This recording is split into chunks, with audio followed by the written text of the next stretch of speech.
Hello అండి అందరికీ. సింపుల్‌గా 5 మినిట్స్‌లో అయిపోయే పుండుకూర పప్పును ఎలా చేసుకుందామో చూసేయండి. టేస్టీగా, యమ్మీగా ఎంతో బావుంటుంది. ఒక్కసారి ఇలా ట్రై చేయండి. 5 నిమిషాల్లో ఈ గోంగూర పప్పు అయిపోతుంది. మా సైడ్ దీన్ని పుండుకూర అంటారు.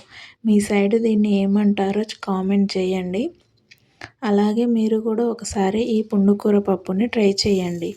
ఫస్ట్ కుక్కర్ తీసుకోవాలి. కుక్కర్ తీసుకున్న తర్వాత 1 కప్పు కందిపప్పు తీసుకోవాలి. కందిపప్పు తీసుకున్న తర్వాత వాటర్ వేసుకోవాలి. వాటర్ వేసుకొని బాగా కడుక్కోవాలి. బాగా వాష్ చేయాలి. ఇలా 2-3 టైం వాష్ చేసుకున్న తర్వాత కందిపప్పు మునిగేదాకా వాటర్ వేసుకోవాలి. ఇలా వాటర్ వేసుకున్న తర్వాత బాగా కడిగి పెట్టుకున్న గోంగూరను కూడా కుక్కర్లోకి యాడ్ చేసుకోవాలి.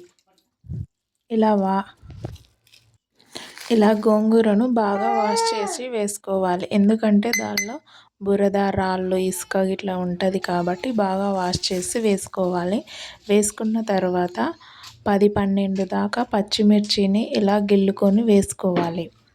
పచ్చిమిర్చిని కూడా వాష్ చేసి వేసుకున్న తర్వాత 5-6 వెల్లుల్లిపాయలు, పొట్టు తీసిన వెల్లుల్లిపాయలను కూడా వేసుకోవాలి. వేసుకున్న తర్వాత పసుపు, జీలకర్ర, మెంతాలు కూడా వేసుకోవాలి. మెంతాలు వేయడం వల్ల పుండుకూర పప్పు టేస్ట్ బాగుంటుంది.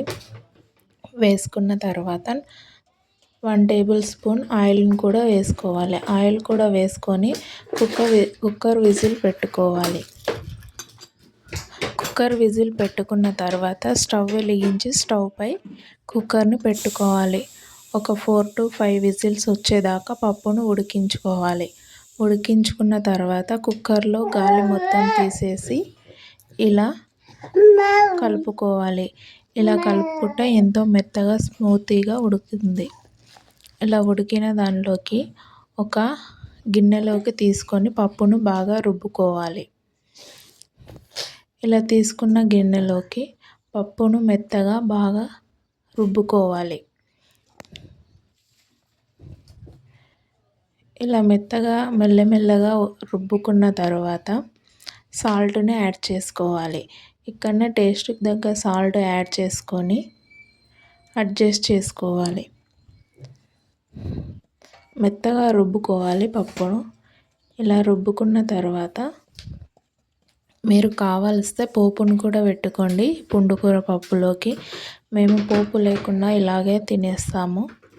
పోపు వేస్తే ఇంకా టేస్ట్ బాగుంటుంది. కాకపోతే నాకు పోపు నచ్చదు కాబట్టి పోపు వేయలేదు.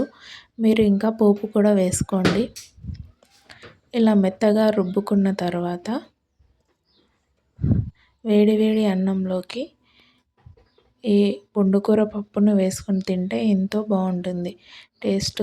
టేస్ట్ యమ్మీకి యమ్మీ. 5 నిమిషాల్లో అయిపోయే ఈ పుండుకూర పప్పును మీరు కూడా ఒకసారి ఇలా ట్రై చేయండి. సింపుల్గా, టేస్టీగా ఎంతో బాగుంటుంది.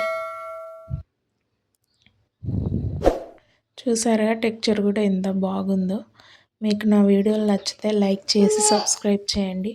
చాలామంది చూస్తున్నారు కానీ సబ్స్క్రైబ్ చేయట్లేదు. ఒక సబ్స్క్రైబ్ చేసి ఒక చిన్న లైక్ ఇవ్వండి. Okay, thank you for watching more than videos. Okay, bye.